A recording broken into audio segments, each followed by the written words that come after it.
Irmãos, abrirem suas Bíblias em Atos, capítulo de número 7. O texto da exposição desta noite é longo. Atos, capítulo 7, do verso 1 até o verso de número 53. Será a leitura, bem como a exposição desta noite. Aqueles que quiserem se assentar, podem se assentar. Mas assim diz, irmãos, a palavra do Senhor. Atos capítulo 7, verso 1 a 53. Então lhe perguntou o sumo sacerdote, porventura é isto assim? Estevão respondeu, varões, irmãos e pais, ouvi. O Deus da glória apareceu a Abraão, nosso pai, quando estava na Mesopotâmia, antes de habitar em Harã. E lhe disse, sai da tua terra e da tua parentela e vem para a terra que eu te mostrarei. Então saiu da terra dos caldeus e foi habitar em Harã. E dali, com a morte de seu pai, Deus o trouxe para esta terra em que vós agora habitais. Nela não lhe deu herança, nem sequer o espaço de um pé, mas prometeu dar-lhe a posse dela e depois dele a sua descendência, não tendo ele filho. E falou Deus que a sua descendência seria peregrina em terra estrangeira, onde seriam escravizados e maltratados por 400 anos. Eu, disse Deus, julgarei a nação da qual forem escravos, e depois disto sairão daí e me servirão neste lugar. Então lhe deu a aliança da circuncisão. Assim nasceu Isaque, e Abraão o circuncidou ao 8º dia. De Isaque procedeu Jacó, e deste os 12 patriarcas. Os patriarcas, invejosos de José, venderam-no para o Egito, mas Deus estava com ele. E livrou-o de todas as suas aflições, concedendo-lhe também graça e sabedoria perante Faraó, rei do Egito, que o constituiu governador daquela nação e de toda a casa real. Sobreveio, porém, fome em todo o Egito, e em Canaã houve grande tribulação. E nossos pais não achavam mantimentos. Mas, tendo ouvido Jacó que no Egito havia trigo, enviou pela primeira vez os nossos pais. Na segunda vez se fez reconhecer por seus irmãos e se tornou conhecida de Faraó a família de José. Então José mandou chamar a Jacó, seu pai, e toda a sua parentela, isto é, 75 pessoas. Jacó desceu ao Egito e ali morreu ele e também nossos pais. E foram transportados para Siquém e postos no sepulcro que Abraão ali comprara a dinheiro aos filhos de Amor. Como, porém, se aproximasse o tempo da promessa que Deus jurou a Abraão, o povo cresceu e se multiplicou no Egito. Até que se levantou ali outro rei que não conhecia José. Este outro rei tratou com astúcia a nossa raça e torturou os nossos pais, a ponto de forçá-los a enjeitar seus filhos para que não sobrevivessem. Por esse tempo nasceu Moisés, que era formoso aos olhos de Deus. Por 3 meses foi ele mantido na casa de seu pai. Quando foi exposto, a filha de Faraó o recolheu e criou como seu próprio filho. E Moisés foi educado em toda a ciência dos egípcios e era poderoso em palavras e obras. Quando completou 40 anos, veio-lhe a ideia de visitar seus irmãos, os filhos de Israel. Vendo o homem tratado injustamente, tomou-lhe a defesa e vingou o oprimido, matando o egípcio. Ora, Moisés cuidava de seus irmãos, que seus irmãos entenderiam que Deus os queria salvar por intermédio dele. Eles, porém, não compreenderam. No dia seguinte, aproximou-se de uns que brigavam e procurou reconduzi-los à paz, dizendo, homens, vós seus irmãos, porque vos ofendeis uns aos outros? Mas o que agredia o próximo o repeliu, dizendo, quem te constituiu autoridade e juiz sobre nós? Acaso queres matar-me como fizeste ontem ao egípcio? A estas palavras Moisés fugiu e tornou-se peregrino na terra de Midian, onde lhe nasceram 2 filhos. Decorridos 40 anos, apareceu-lhe no deserto do monte Sinai um anjo por entre as chamas de uma sarça que ardia. Moisés, porém, diante daquela visão, ficou maravilhado e, aproximando-se para observar, ouviu-se a voz do Senhor. Eu sou o Deus dos teus pais, o Deus de Abraão, Deus de Isaque e de Jacó. Moisés, tremendo de medo, não ousava contemplá-la. Disse-lhe o Senhor, tira a sandália dos pés, porque o lugar em que estás é terra santa.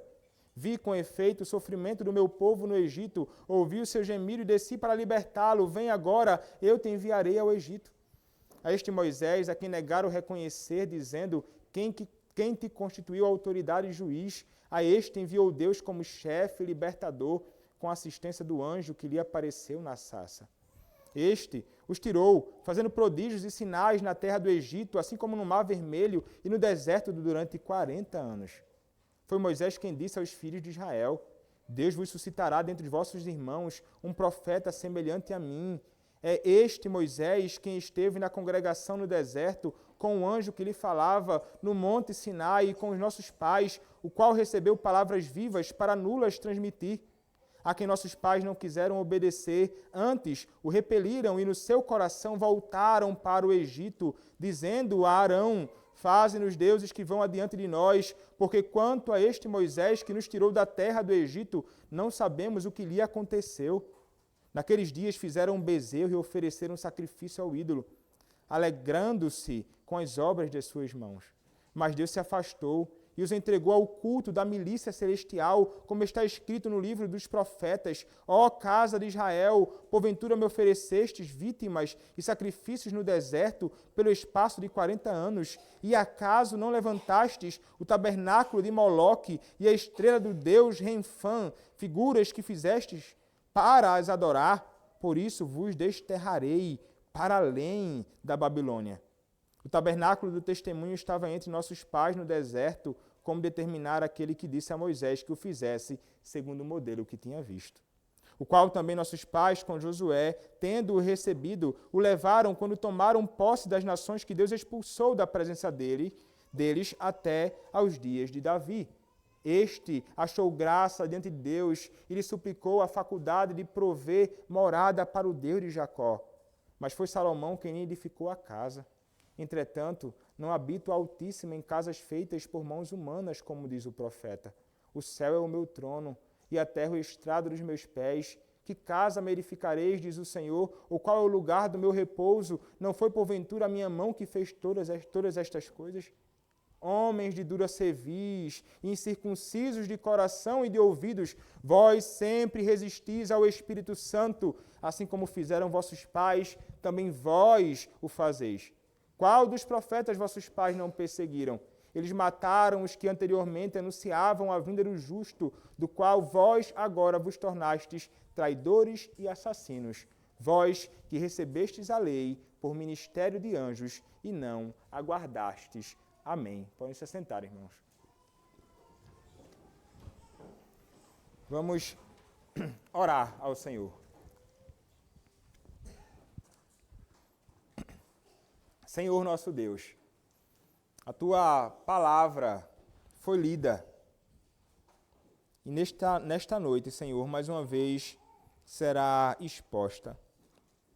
Rogo a Ti, Senhor, que o Senhor me use na exposição deste texto, que a exposição seja clara, que possamos entender a Tua verdade, que possamos ser instruídos por Ti.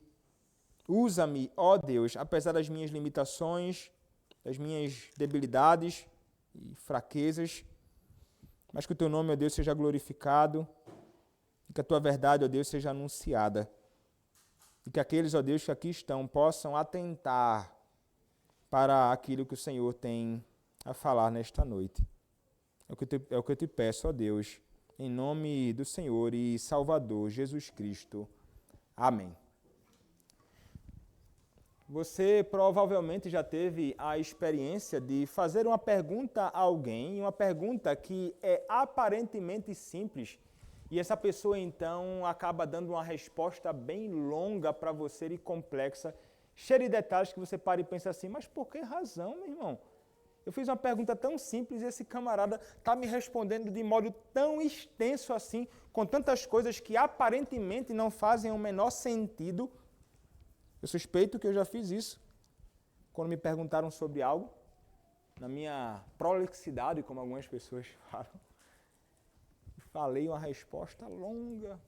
O camarada então fica pensando, meu irmão, eu não estou conseguindo entender por que razão essa pessoa está me falando tais coisas. É interessante, irmãos, porque o que estou falando aqui agora é mais ou menos o que acontece aqui, mas algo totalmente diferente ao mesmo tempo. Porque uma pergunta simples foi feita para Estevão, servo do Senhor, diácono, bem como também um evangelista, homem chamado pelo próprio Senhor para anunciar a sua verdade. E quando então estava diante do tribunal ali, uma pergunta lhe foi feita. E ele responde, irmãos, com uma defesa extensa. Aqui nós temos realmente a maior defesa ou a maior exposição de uma verdade bíblica no livro de Atos.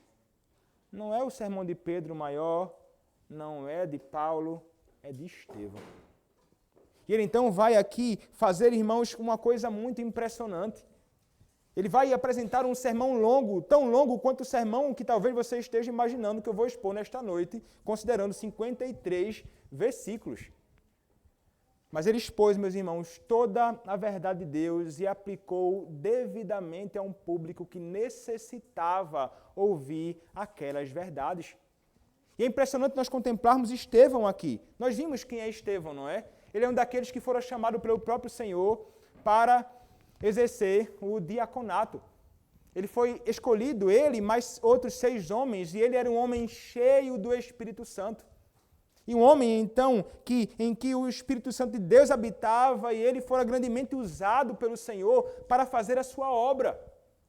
Ele era, então, um personagem muito importante, tão importante quanto Filipe, igualmente evangelista.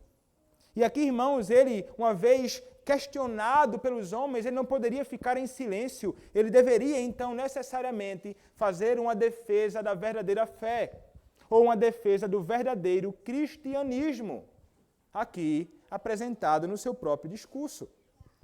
E é interessante vermos o que Estevão faz, irmãos, porque Estevão ele estava pregando em textos do Antigo Testamento, apresentando, então, as narrativas, os eventos, diante de pessoas que conheciam aquilo ali. Os homens a quem ele se dirige no Sinédrio conheciam muito bem aquelas coisas. Eles eram verdadeiros conhecedores do Antigo Testamento. É como se ele fizesse chover no molhado, que não fazia, então, para alguns o menor sentido, talvez, aquilo ali. Porque esse homem, então, fala tais coisas diante de nós. Alguns até mesmo vão considerar a atitude dele irrelevante. E tem pessoas até mesmo que vão dizer assim, não faz o menor sentido expor esse texto, porque já é um sermão feito. Basta ler. Aí quando você vai considerar as obras de Lloyd Jones, meu amigo, é mais de 500 páginas só do capítulo de número 7 de Atos. Sermões, eu fiquei impressionado. Quando esse homem então vai apresentar verdades gloriosas extraídas desta porção aqui. Mas o ponto, irmãos, é o seguinte.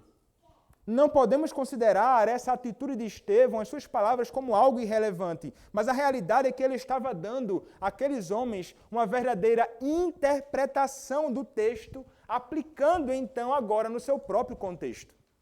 Porque aqueles homens que estavam ouvindo ele não eram homens que conseguiam entender as verdades do Senhor. Isso ficava muito evidente no modo em que eles se relacionavam com o templo e tantas coisas ali no seu contexto. Estevão, irmãos, faz um excelente uso do Antigo Testamento no Novo Testamento. Ele faz uma belíssima apresentação de uma teologia bíblica e aplica então ao seu povo. Os homens, irmãos, estavam acusando Estevão de muitas coisas, acusando Estevão de se voltar contra o Senhor Deus, acusando Estevão de se voltar contra Moisés e a lei, acusando Estevão de se voltar contra Jerusalém e o templo. Mas não, irmãos, ele vai dar a interpretação precisa daquilo que eles o acusavam. O objetivo deles, irmãos, portanto, é falar que o Antigo Testamento apontava para o Senhor Jesus Cristo e que tudo aquilo que eles estavam tão apegados não fazia o menor sentido, porque encontraram o seu cumprimento na própria pessoa do Senhor Jesus Cristo, que é a substância para onde tudo aquilo apontava. Como nós vimos aqui, até mesmo lendo a Confissão de Fé de Westminster, capítulo 7, lemos no domingo passado as perguntas do Catecismo Maior que tratam acerca desta realidade também. Mas há uma objeção feita, e ele está lá agora, irmãos, diante do Sinédrio, vários homens então diante dele, e ele está ali tendo de fazer uma defesa. A quem se dirige a ele, o texto nos diz no versículo 1, então lhe perguntou o sumo sacerdote. O sumo sacerdote, então, vai passar a interrogar Estevão, questionando ele quanto à validade, se é de fato verdade, as acusações que os homens têm feito contra ele. E como nós vimos, eu acabei de relembrar vocês, ele estava sendo acusado de muitas coisas e ele estava sendo acusado injustamente. A pergunta então do sumo sacerdote é: porventura é isto assim? Porventura é isto assim mesmo, Estevão? Você se volta contra Deus, você se volta contra Moisés, você se volta contra a lei, você se volta contra Jerusalém, você se volta, Estevão, contra o templo. Então, diante, irmãos, dessa pergunta, Estevão, ele não pode ficar em silêncio. Ainda que a sua vida esteja em risco, ele tem de denunciar a verdade do Senhor. E nós veremos, irmãos, Estevão, este homem eloquente, este homem bom de palavras, esse bom orador e esse fiel pregador da palavra, foi o pregador de um sermão só. Ele anunciou a verdade do Senhor e ele foi morto. Mas ele não deixou de falar toda a verdade de Deus. Então, irmãos, a partir do versículo 2, ele vai começar a fazer a sua defesa. Estevão respondeu: varões, irmãos e pais, ouvi. É interessante essas primeiras palavras dele dirigidas àqueles homens. Ele vai chamar aqueles homens, ele vai se dirigir a eles, chamando-os de varões, irmãos e pais, ouvi. Vejam como ele responde de uma forma polida, com respeito àqueles que eram autoridades. Eram homens mais velhos do que ele também, homens que tinham autoridade ali no meio, então, de Jerusalém. E ele não poderia se dirigir de outra forma. Mesmo estando ele sendo acusado injustamente, mas ele não vai se alterar, não. Ele vai responder, irmãos, de uma forma muito fervorosa, assim, convicta, assim, clara, assim, sincera, assim, advertindo, sim. Mas, irmãos, sem de modo algum desrespeitar, não há necessidade de algo dessa natureza acontecer. A verdade de Deus apresentada e revelada, anunciada com clareza, é suficiente. Não há necessidade de nós nos exaltarmos quando então alguém vai nos questionar acerca de algo, pedindo então de repente a razão da nossa fé. Basta expormos a verdade do Senhor, como Estevão fez com toda a convicção diante daqueles homens. E veja, irmãos, ele vai se voltar contra aqueles homens que eram tão apegados a tanta coisa, irmãos. Eles tinham um apego errado, os judeus, a muitas coisas. Eles eram homens que tinham uma fascinação por genealogias. Eles eram muito fascinados àqueles que eram os seus descendentes. E eles estavam demasiadamente preocupados com isto. Estevão sabia disso. Estevão vai fazer a sua defesa consciente dessa realidade. Ele vai começar a tratar do princípio, daquele que para eles era um homem, uma figura muito importante. E eles também eram homens que estavam apegados a Jerusalém e tudo aquilo que acontecia ali, ao templo e tantas outras coisas. Estevão então vai começar falando acerca de alguém que é muito importante e muito caro para eles, e este homem se chama Abraão. É exatamente isso que nós veremos aqui nesses primeiros versículos. Quando nós olhamos para o texto, do versículo 2 até o versículo 8, ele vai tratar acerca do próprio Abraão. E ele vai começar dizendo que o Senhor Deus, ele apareceu a Abraão, e ele apareceu a Abraão na Mesopotâmia. Ele se fez conhecido a Abraão fora de Canaã. Ele se manifestou a Abraão, não foi na sua própria terra, mas fora dela. E ele então vai dizer ao próprio Abraão, ali no seu contexto: olha, Abraão, sai da tua terra, da tua parentela, e vai a uma terra que eu te mostrarei. E Abraão então teria de sair ali da sua terra e ir então fazer a vontade do Senhor, como ele havia ordenado a Abraão. E Abraão é alguém que vai atender a voz do seu Deus que o chama. Do Deus que se revelou a ele, o Deus da glória foi que se revelou ao próprio Abraão. Ele vai dizer: varões, irmãos, de paz ouvi, o Deus da glória apareceu a nosso Pai. Em vários momentos ele vai se dirigir a eles aqui como nosso Pai, incluindo-se no meio daqueles homens, nosso Pai, quando estava na Mesopotâmia, o Deus da glória, né? Nós até cantamos sobre isto, lemos o Salmo 29 que fala sobre o Deus da glória, o Deus que se manifestou gloriosamente. Quando cantamos o Salmo de número 47, este é o Senhor que se revelou poderosamente ao próprio Abraão. E ele dá ordem, Abraão atende à voz do Senhor. e ele segue então para fazer aquilo que o Senhor havia ordenado. Ele sai da terra e vai para uma terra que não era sua, e uma terra que ele não conhecia. Mas ele confia nas promessas do Senhor, porque havia uma promessa de que a terra seria dele. Não somente dele, mas que a terra seria dele e de toda a sua própria parentela. E eles haveriam então de possuir aquilo. Mas eles seriam também, antes disso, peregrinos. Peregrinos, forasteiros.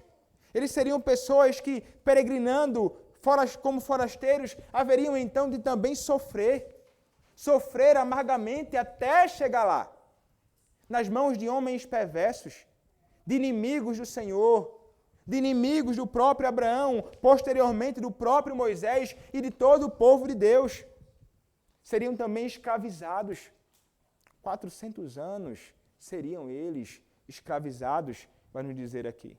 Ou 430 anos, para ser mais preciso. Estevão não estava preocupado com detalhes aqui, viu, irmão? Na sua exposição. Com esses detalhes como mencionado agora. Mas ele então vai falar isso. Vocês serão escravizados, mas vocês depois seriam libertos. E libertos seriam para servir ao seu Senhor.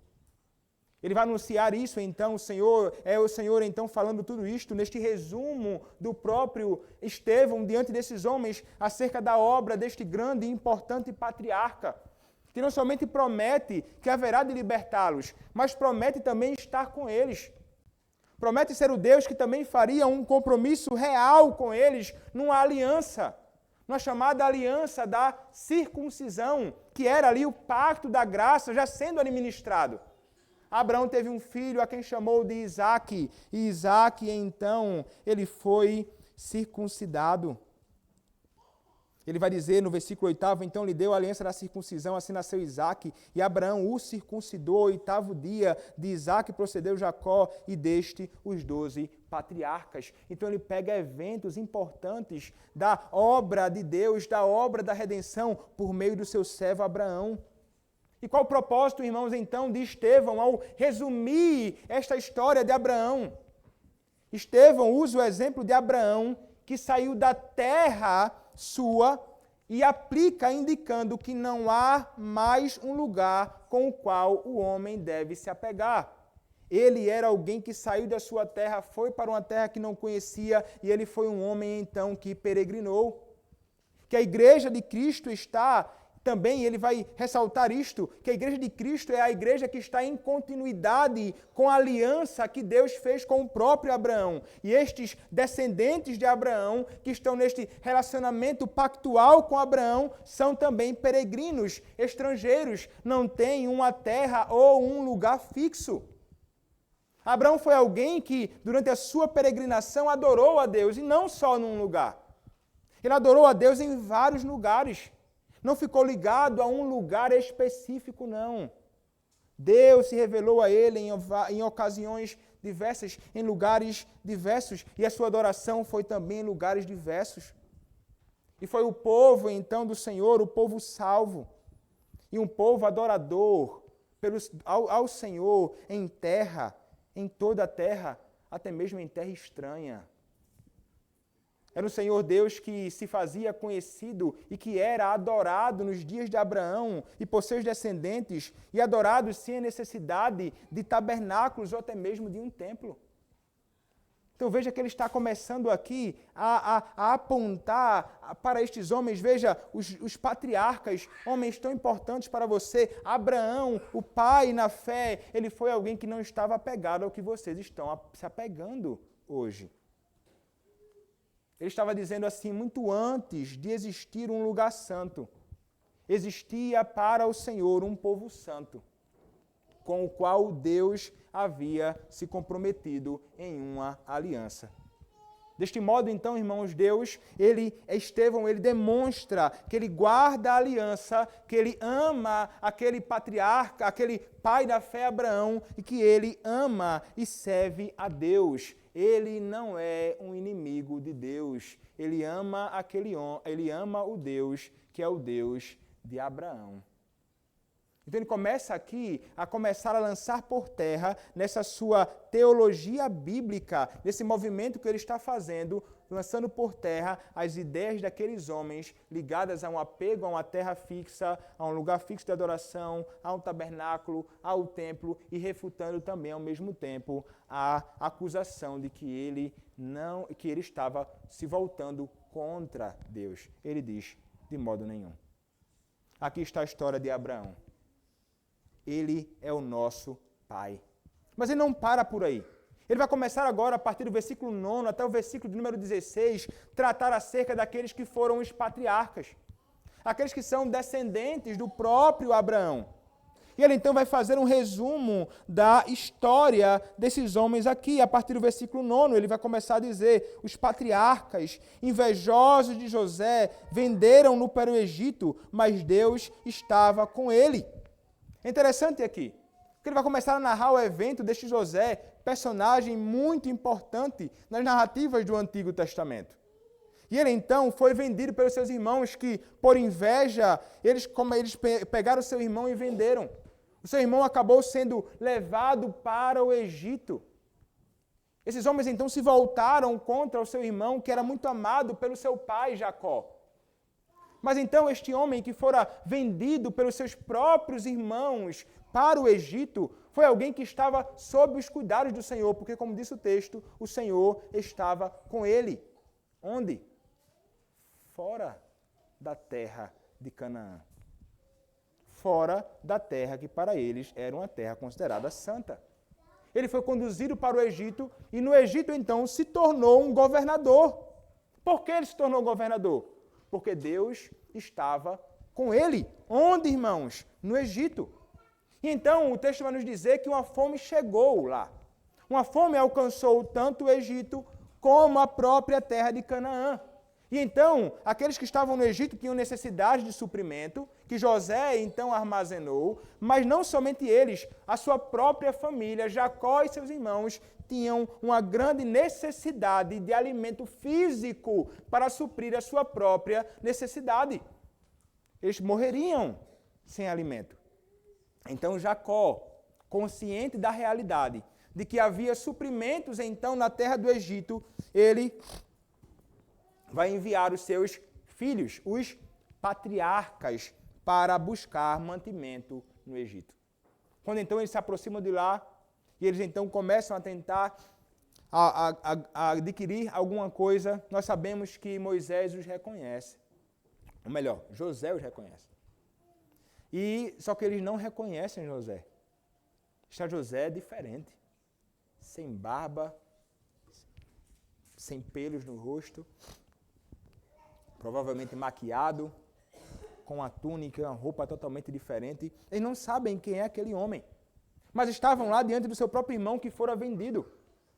Depois de tantos testes e provações que o próprio José faz àqueles homens, tentando conduzir estes homens ao arrependimento do seu pecado, do mal que fizeram contra ele no passado, e que o desejo de José é que eles se reconciliassem com o próprio Senhor, depois de toda uma tentativa grande, ele se revelou aos seus irmãos. Depois de se revelar aos seus irmãos e abraçá-los e chorar com eles, ele então vai mandar chamar Jacó, o seu pai. E Jacó então é conduzido para o Egito e morreu ali, bem como os patriarcas morreram fora da sua terra no Egito. Aqueles homens então estavam se voltando, os seus irmãos estavam se voltando contra José. E José, irmãos, foi um homem inocente, um homem que foi traído por seus irmãos. Os judeus estavam pensando muito bem sobre os patriarcas, eles se apegavam aos patriarcas, é como se eles considerassem eles como se fossem pessoas que não fizeram mal. Mas aqui ele vai mostrar que os patriarcas se voltaram contra José, que não eram tão bonzinhos assim.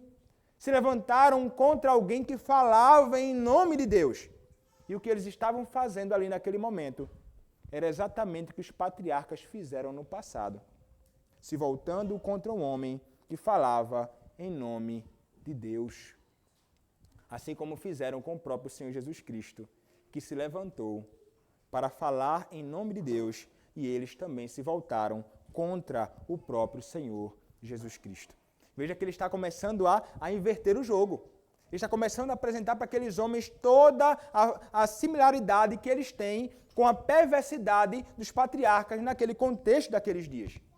Mas também não somente isto, ele não somente apresenta essa realidade, mas ele é alguém que vai dizer assim, olha, mas tem outra coisa. Vocês estão apegados com a terra e com tanta coisa aí, mas veja, Deus estava com José numa terra distante no Egito. E se fez presente ali com ele o tempo inteiro.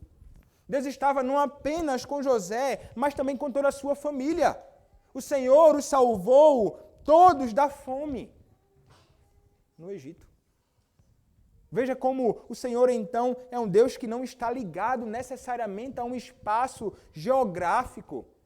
O Senhor Deus, ele caminha com o seu povo. O Senhor libertou e ajudou e socorreu o seu povo fora de Canaã, porque o cenário dessa libertação divina foi o Egito. Deus, então, se manifesta como aquele que cuida dos patriarcas em uma terra estrangeira.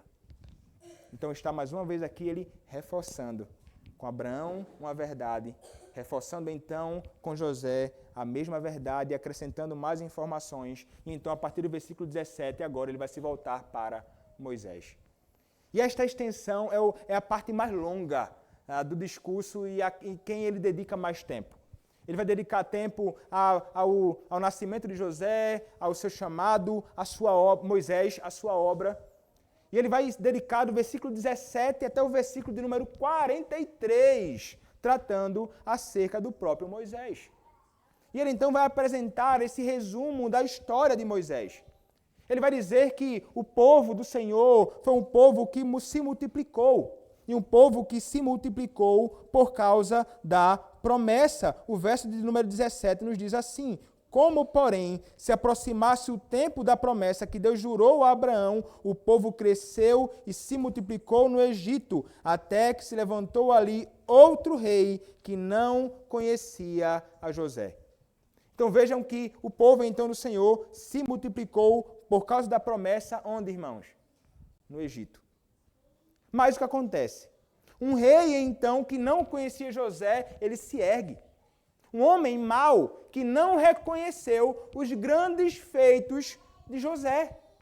José fez grandes coisas e coisas boas pelo próprio Egito, com o seu suprimento, com a sua sabedoria, com a sua forma então de governar.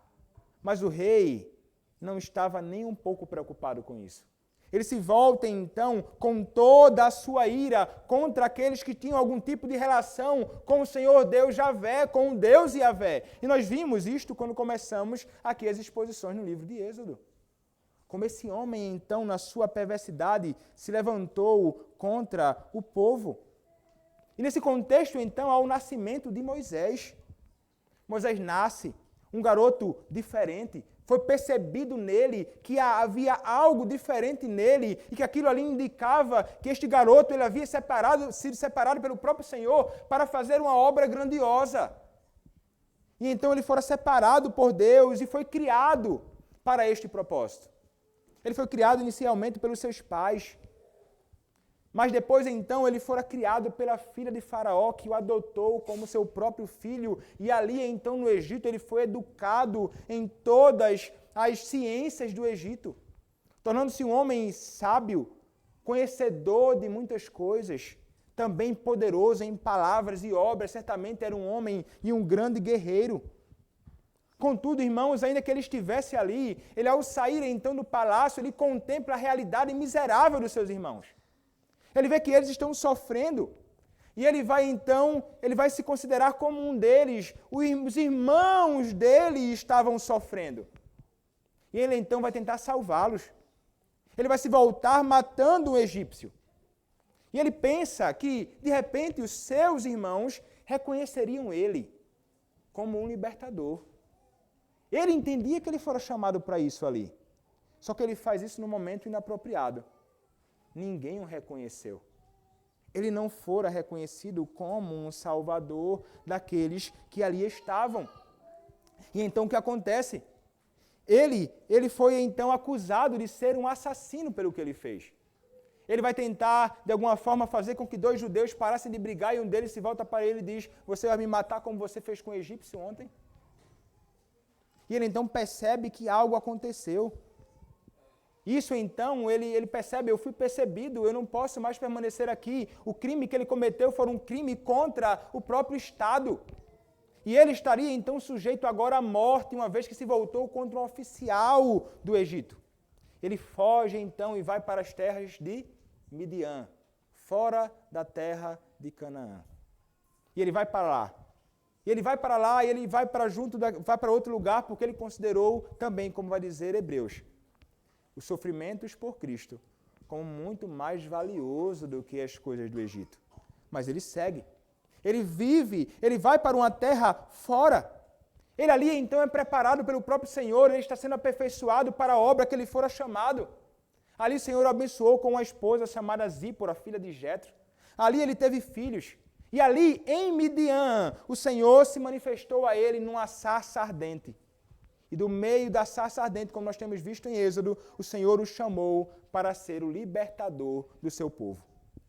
Ele é chamado por Deus, ele tem os seus dilemas e dificuldades com esse chamado, mas ele então vai. Ele atende então no final a voz do seu Senhor e vai fazendo sinais e prodígios e liberta o povo.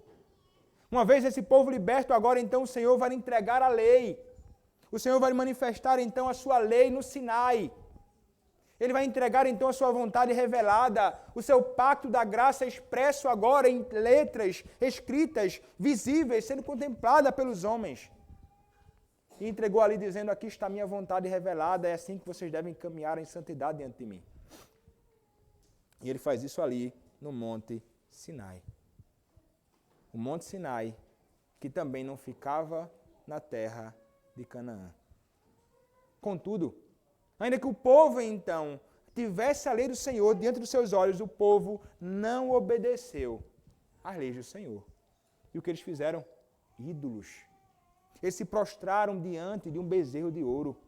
Eles fizeram coisas completamente desagradáveis e então ele vai fazer referência a essa realidade. Olha como o povo do Senhor, olha como Israel caminhou.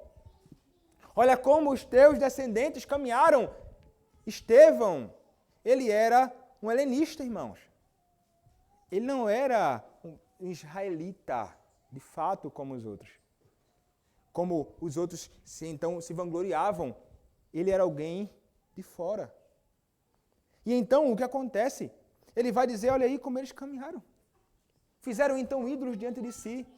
E ele então vai citar agora um exemplo, um texto direto. Ele vai citar Amós, capítulo 5, versos de número 25 a 27. Onde ele vai acusar estes homens de fazerem coisas terríveis, e ele vai acusar o próprio povo do Senhor de ter se dobrado diante de falsos ídolos, adorando, fazendo então e praticando idolatria. Nos diz a palavra em Amós capítulo 5, versos 25 a 27, o seguinte: apresentaste-me, vós, sacrifícios e ofertas de manjares no deserto por 40 anos, ó casa de Israel. Sim, levaste Sicute, vosso rei, Quium, vossa imagem e o vosso Deus estrela, que fizestes para vós mesmos. Por isso vos desterrarei para além de Damasco, diz o Senhor, cujo nome é Deus dos exércitos. Ele faz então a referência a esse texto, exatamente isto que ele vai citar aqui nos versículos 42 e 43 do capítulo 7 de Atos. Diz assim o texto: mas Deus se afastou e os entregou ao culto da milícia celestial, como está escrito no livro dos profetas: ó casa de Israel, porventura me oferecestes vítimas e sacrifícios no deserto pelo espaço de 40 anos, e acaso não levantastes o tabernáculo de Moloque e a estrela do Deus Renfã, figuras que fizestes para as adorar? Por isso vos desterrarei para além da Babilônia. Então note, irmãos, no tempo de Amós, o coração de Israel se inclinou a Moloque e a muitas outras divindades pagãs. ao culto aos astros, aos corpos celestes. E como vai dizer aqui Estevão no seu sermão, aquilo ali foi uma manifestação então da ira de Deus, do juízo do Senhor. Entregá-los à adoração a falsos ídolos. Foi juízo de Deus sobre o seu próprio povo naqueles dias. E é isso que ele vai apontar para estes homens neste momento. Eles acabaram, então, fazendo coisas desagradáveis e o Senhor os entregou à dureza do seu próprio coração. E eles continuaram, então, fazendo coisas desagradáveis ao Senhor. E o Senhor, então, dizendo através do texto de Amós, e aí o Senhor, então, usando o próprio Estevão, vai dizer, olha, o sacrifício deles, de modo algum, impediu que esses homens não fossem levados para o cativeiro. Eles foram punidos com o cativeiro que veio sobre eles. E então é como se ele estivesse dizendo assim também, e na nova dispensação, os sacrifícios que vocês fazem no templo não impedirão, como não impediram que o templo de Deus fosse destruído como a manifestação da ira de Deus e do seu juízo temporal. Isso aconteceu em 70 depois de Cristo, quando o Senhor então destruiu o templo. Independentemente dos muitos sacrifícios deles, o Senhor então manifestou a sua ira e se voltou então com a sua dura mão, voltando-se contra pecadores que não se arrependiam dos seus pecados. Não pensem que será diferente com vocês, ele está dizendo. Vocês devem entender, o Senhor, ele não está apegado àquilo que vocês tanto estão apegados. Então, irmãos, qual o propósito dele? O propósito dele é dizer o seguinte: Moisés, ele foi rejeitado pelo seu povo, como eles rejeitavam o próprio Cristo. Moisés foi rejeitado e não foi abraçado pelo seu povo. E é exatamente isso que vocês fazem com Cristo, rejeitando ele, bem como todos aqueles que são enviados por ele para falar no seu próprio nome. E Estevão também, ao mesmo tempo, quer mostrar que isso aconteceu frequentemente com o povo, que frequentemente rejeitava e dava as costas então àqueles que eram chamados pelo Senhor e se voltavam com desobediência e tantos males. Ao mesmo tempo, além de acusar e de falar essa realidade para eles acerca do próprio povo de Israel, ele vai chamar aquele povo de um povo que realmente foi duro, um povo que não se sujeitava ao Senhor, um povo que não estava nem um pouco preocupado com as coisas de Deus, com um povo que até mesmo se voltou para fazer coisas desagradáveis, fazendo ídolos diante de si. E então ele vai dizer, olha, vocês não podem pensar que eles eram tão retos assim. E ele vai dizer também, reforçando nesse texto sobre Moisés, a terra onde o Senhor se manifestou na sua sarça, e o arbusto em que ele falou com Moisés, não eram coisas inerentemente santas. Não era um lugar necessariamente santo. O Sinai não estava na terra prometida. Aquele lugar não era inerentemente santo, assim como não é inerentemente santo o templo, nem Jerusalém. O lugar só é santo porque o Senhor se encontra no lugar. O Sinai só era santo porque ali o Senhor estava. A sarça só era santa porque ali o Senhor estava. Deus estava em todos os momentos com Moisés e em todos os momentos o Senhor se manifestou e agiu com ele em vários eventos fora da terra que eles tanto se apegavam. Então ele vai dizer, olha, não há um lugar santo, o lugar só é santo quando o Senhor se faz presente, não se apeguem a isto. O Senhor estava com Moisés em vários lugares fora da Terra Santa e ali o Senhor se manifestou, ali ele foi adorado, ali ele foi servido, ali ele deu as suas ordens. E vocês devem entender também que o povo a quem Moisés conduzia era um povo obstinado, como vocês são. Maus, como vocês são. Que rejeitavam então os servos do Senhor, como vocês rejeitam. e eram idólatras, como vocês são. Ele vai dizer isso com mais clareza quando ele aplicar essa palavra a eles diretamente. Mas ele vai se utilizar da história de Moisés para falar então acerca desses eventos. Então, irmãos, do versículo 44 até o versículo 50 agora, ele vai voltar os seus olhos para Davi e Salomão, o templo. E ele então vai começar a tratar acerca disto. Ele vai começar a tratar aqui nos versículos 44 a 50, e eu lerei essa porção, diz assim. O tabernáculo do testemunho estava entre nossos pais no deserto, como determinar aquele que disse a Moisés que o fizesse segundo o modelo que tinha visto. Então veja, o tabernáculo do Senhor, o Senhor havia ordenado uma forma que o tabernáculo deveria ser feito, o Senhor mesmo havia determinado isto para o seu povo, ao próprio Moisés que fizesse segundo o modelo que ele tinha visto. O qual, verso 45, também nossos pais, com Josué, tendo-o recebido, o levaram, quando tomaram posse das nações que Deus expulsou da presença dele até os dias de Davi. O tabernáculo, e então, era móvel. Então, uma ocasião em que o povo do Senhor poderia também adorar ao próprio Deus em lugares outros, não necessariamente num lugar fixo. Verso 46, então, diz, este achou graça diante de Deus e lhe suplicou a faculdade de prover morada para o Deus de Jacó. Mas Davi não pôde fazer isto. Quem teve de fazer isto? Quem o Senhor escolheu para fazer isto? Salomão. Mas foi Salomão, verso 46, quem lhe edificou a casa, um lugar para o Senhor Deus habitar. Mas então ele diz no verso 48, entretanto não habita o Altíssimo em casas feitas por mãos humanas. E agora então ele vai começar a aplicar mais uma vez a verdade a estes homens.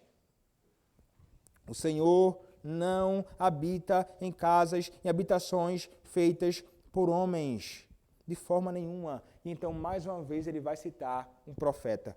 E aqui, ele vai fazer referência a Isaías, capítulo 66, versos 1 e 2,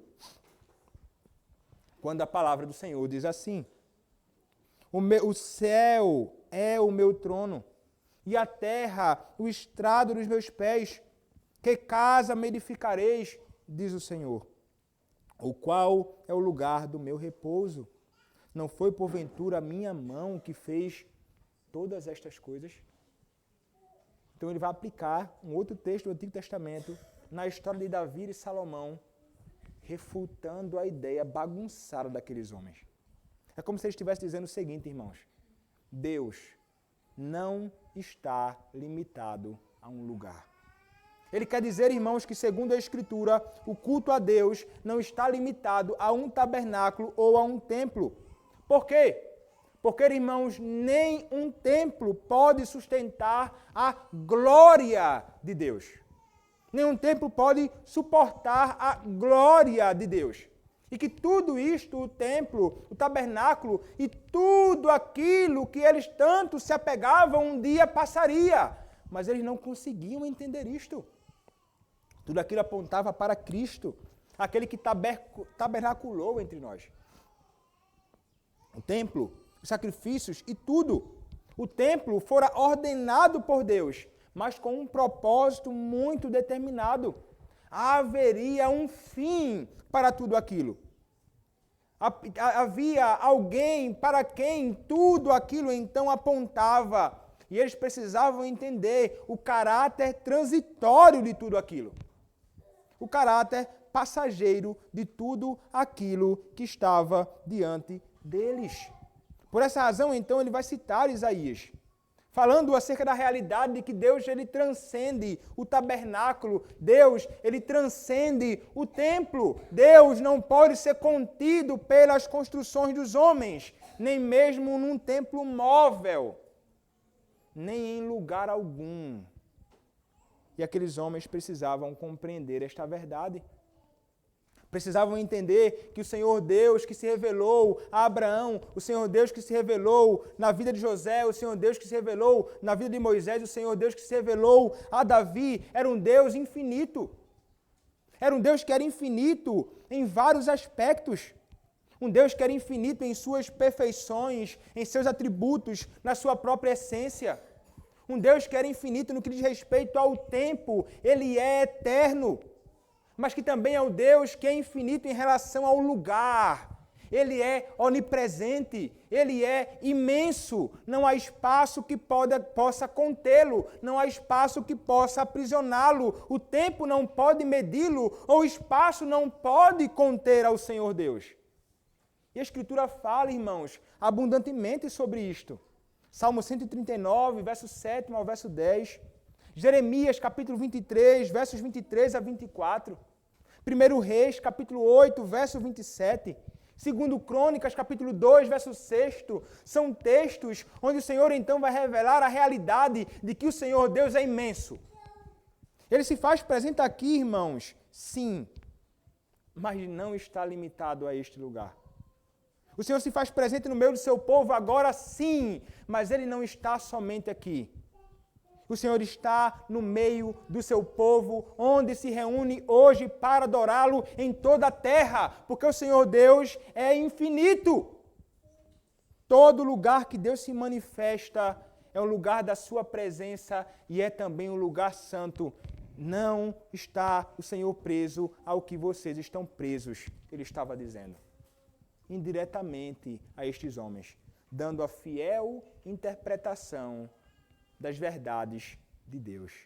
Há homens que imaginavam que conheciam a verdade de Deus, mas não conheciam absolutamente nada. John Stott, ele vai fazer um resumo de tudo. Ele vai dizer o seguinte: um único fio percorre toda a primeira parte de sua defesa. O Deus de Israel é o Deus peregrino, que não se restringe a um lugar. As principais afirmações desse discurso são: o Deus da glória apareceu a Abraão, enquanto esse ainda estava na Mesopotâmia pagã. Deus estava com José, mesmo quando ele ainda era escravo no Egito. Deus foi ao encontro de Moisés no deserto de Midian, e assim transformou aquele lugar em terra santa. Apesar de no deserto Deus ter andado de tenda em tenda, não habita o Altíssimo em casas feitas por mãos humanas. E, portanto, é evidente, com base nas próprias Escrituras, que a presença de Deus não pode ser restrita a um local e que nenhum edifício pode confiná-lo ou inibir sua atividade. Se ele possui uma casa aqui na terra, então ela está no povo no qual vive. Ele se comprometeu a ser o Deus deles através de uma aliança solene. E de acordo com essa promessa da aliança, onde quer que seu povo esteja, ali também ele está. Resumo excelente acerca do discurso do próprio Estevão diante desses homens que estavam tão apegados a tantas coisas e de um modo inadequado, um zelo errado. Então, irmãos, Estevão, como todo sermão, não pode ficar sem aplicação. Estevão vai aplicar o sermão e ele não vai pegar leve com esses homens. A partir do versículo de número 51, ele começa dizendo: homens de dura cerviz e incircuncisos de coração e de ouvidos, vós sempre resistis ao Espírito Santo, assim como fizeram vossos pais, também vós o fazeis.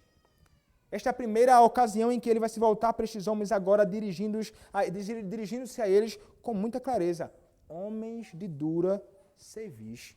É interessante essa linguagem, porque isso acontece no Antigo Testamento. Ele, inclusive, fez menção ao que o povo fez, não é? Adorando a um bezerro de ouro. Isso está registrado lá em Êxodo, capítulo de número 32. Quando o Senhor, então, vai se manifestar e vai dizer que aquele povo era um povo de dura cerviz. Era um povo como um boi, que mesmo quando você coloca, então, algo para subjugar o jugo no seu pescoço, ele tem um pescoço duro e ele não quer se voltar para fazer a vontade do seu Senhor. E essa linguagem dura cerviz envolve idolatria. E exatamente o que aqueles homens fizeram no deserto.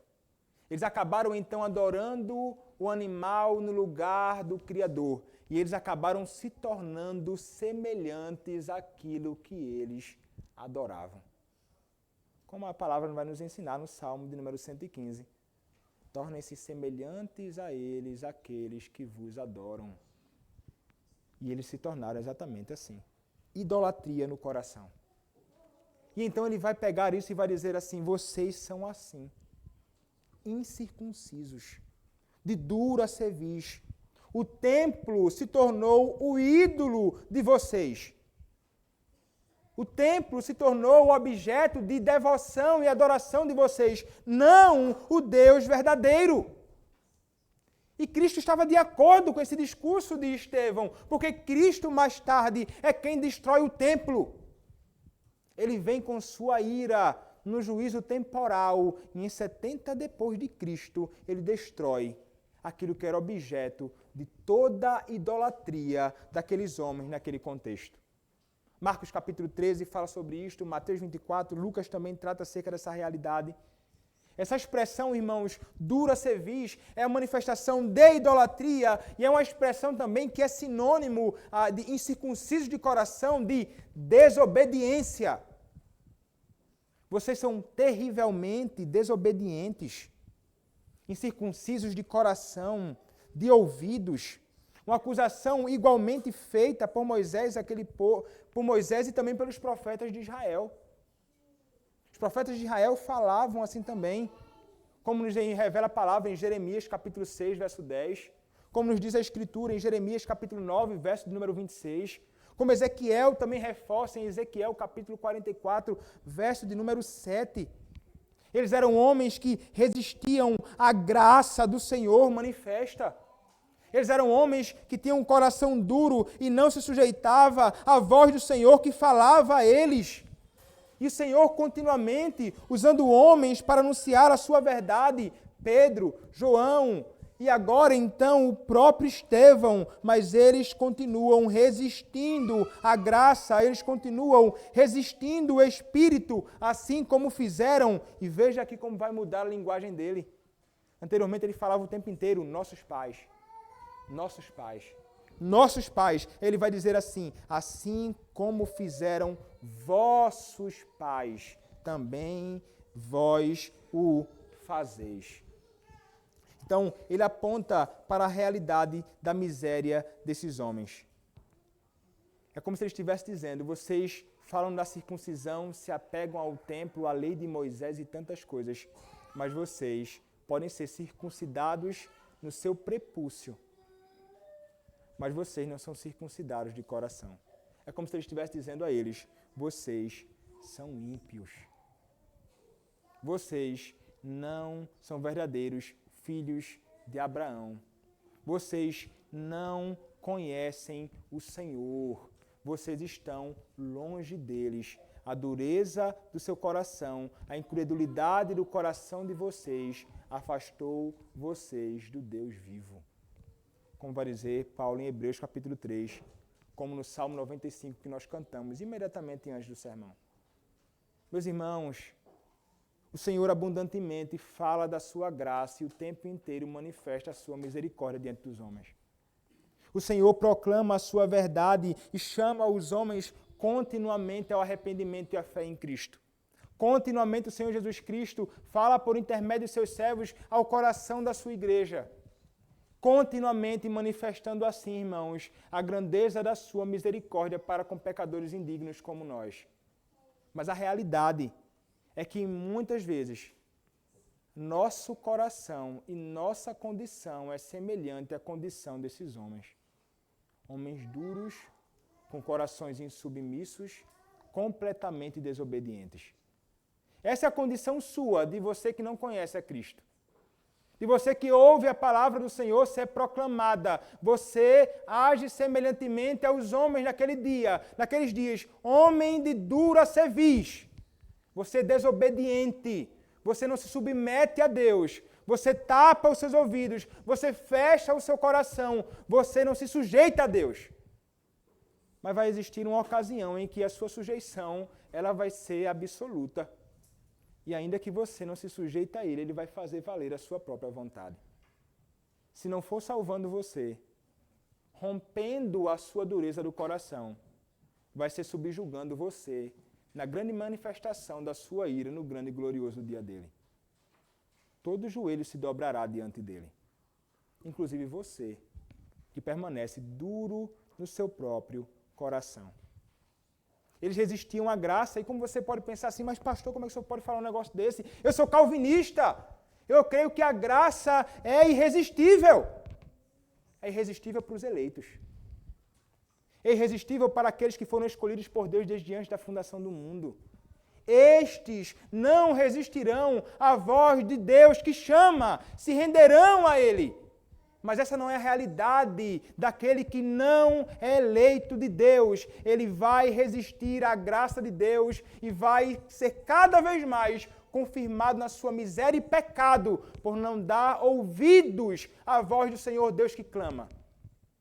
Irmãos, não dar ouvidos ao Senhor, permanecer com um coração duro, enfiado nos nossos pecados, como estes homens, com os seus ídolos, é terrível. E o Senhor pode acabar fazendo como fez com o povo dele, Israel, no passado. Entregar-nos à idolatria, aos nossos próprios ídolos. A pior coisa é você ser entregue por Deus aos ídolos. A pior coisa é ser entregue e deixado o homem viver segundo a inclinação do seu próprio coração. Terrível é o fim do homem. Assim. Foi isso que o Senhor fez em Romanos capítulo 1. E eles passaram então a se envolver com todo tipo de pecado desgraçado.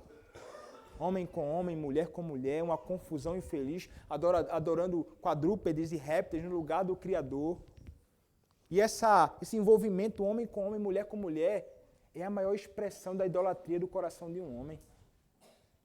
O Senhor entregou aos próprios desejos devassos deles. Esses homens permanecem muitas vezes nos seus pecados. O Senhor os permite, então, caminhar segundo a inclinação dos seus próprios corações. Mas a advertência do Senhor é: vocês resistem ao Espírito. E a palavra do Senhor poderia ser, então, para nós hoje: não resistam ao Espírito. Não resistam à palavra de Deus. Sujeitem-se à vontade do Senhor, como revelado na sua palavra. O Senhor, Ele não está preocupado com uma incircuncisão, com a circuncisão no prepúcio mais. A circuncisão que importa é a circuncisão do coração. Eles eram incircuncisos de coração. Mas a circuncisão que importa é a que é feita aqui. A circuncisão no Antigo Testamento purificava. Era o derramamento de sangue, era a limpeza, apontava para a santificação. É o Senhor extraindo algo que não é puro. Quando o Senhor então age no nosso coração, circuncidando o nosso coração, Ele está extraindo o pecado. Ele está nos resgatando. E a palavra vai falar sobre isto, não é? O apóstolo Paulo em Romanos capítulo 2, versos 28 a 29. O apóstolo Paulo vai dizer assim, Romanos 2, versos 28 a 29, porque não é judeu quem o é apenas exteriormente, nem é circuncisão a que é somente na carne, porém judeu é aquele que o é interiormente, e circuncisão a que é do coração no espírito, não segundo a letra, e cujo louvor não procede de homens, mas de Deus. É o Espírito de Deus que faz isso, irmãos. Por instrumentalidade da palavra do Senhor Deus proclamada. A palavra que age com o Espírito e o Espírito que age com a palavra, alcançando o coração dos homens, mas por intermédio da palavra. Eu posso pregar aqui 40 anos, mas eu vou pregar os ouvidos de vocês. Minha intenção é alcançar o coração de vocês, mas eu não consigo. Mas a minha intenção é proclamar a palavra do Senhor ao coração da igreja de Cristo, do coração do pregador, ao coração da igreja, mas eu não consigo. Quem é que faz isto? É o Espírito Santo de Deus que usa a palavra e então rompe o ouvido do homem, e então desce ao seu coração e então dá vida. É Ele quem opera Foi Ele quem operou em nós. É Ele que continuamente opera no coração dos homens, mas isso aqui, neste momento, não era a realidade daqueles homens duros. Permaneciam nos seus pecados. Foram homens também que rejeitaram a Cristo. O versículo 52 nos diz: qual dos profetas vossos pais não perseguiram? Eles mataram os que anteriormente anunciavam a vinda do justo, do qual vós agora vos tornastes traidores e assassinos, vós que recebestes a lei por intermédio de anjos e não aguardastes. Eles foram homens que rejeitaram os profetas, como o povo do Senhor no passado, semelhantemente a este povo, eles estavam agindo, se voltando contra os homens levantados pelo Senhor, como se levantaram contra José, como se levantaram contra Moisés, como se levantaram contra tantos profetas do Senhor que se ergueram em nome de Deus para falar a sua vontade. Estevão então acusa eles de não receberem os profetas enviados por Deus, assim como não receberam Cristo, que é o profeta. E ele aqui vai chamar estes homens de perseguidores de Cristo e perseguidores de Deus e perseguidores do povo de Deus. Como muitos fazem hoje, rejeitando aqueles que são enviados pelo próprio Senhor, os ministros da palavra, que são os profetas de Deus hoje, anunciando a sua verdade quando proclamada em conformidade com a Escritura Sagrada. Ele vai dizer que estes homens, irmãos, eles perseguiram e eles perseguiam os profetas, eles mataram os que anunciavam a vinda do justo. No Antigo Testamento já, irmãos, a palavra falava acerca do próprio Senhor Jesus Cristo, o Messias como justo servo de Deus.